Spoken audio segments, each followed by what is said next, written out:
Question 10, we have listing the angles from the smallest to the largest. All right, it's A, we already have the triangle. And how about we start by listing the lengths in order, okay? 5 is going to be less than 6, which is going to be less than 7, okay? So what makes up line 5?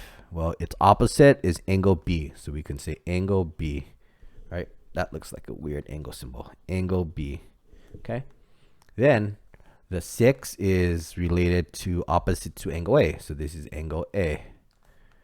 Then the 7 is related to angle C, okay?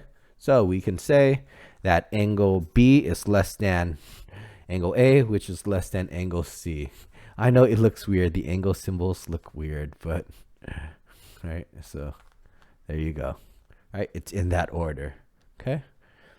So B, a lot of you are asking for B. The reason why a lot of you are confused is because you're not drawing the triangle. Just draw the triangle, okay? Right, now label it however you want. Doesn't matter. A, B, C. Because the orientation is what matters here. Line AB is 17. So AB is 17. Do you see AB? This is going to be 17. Okay. Then we have BC. This is 21. And we have AC, which is 18. Okay. So now we could write it in a particular order. Okay. 17 is less than 18, which is less than 21. So let's see what's opposite to it. So angle C will give you 17. So angle C, okay. And then 18 is from opposite to angle B. So this is angle B.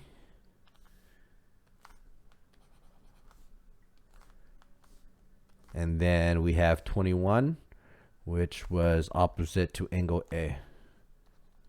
All right, so there you go. Angle C is less than angle B, which is less than angle A. Okay, that is the order. You have to draw it out for B for it to make sense. Okay, there you go. That's how you list the angles from least to greatest using the triangle inequality.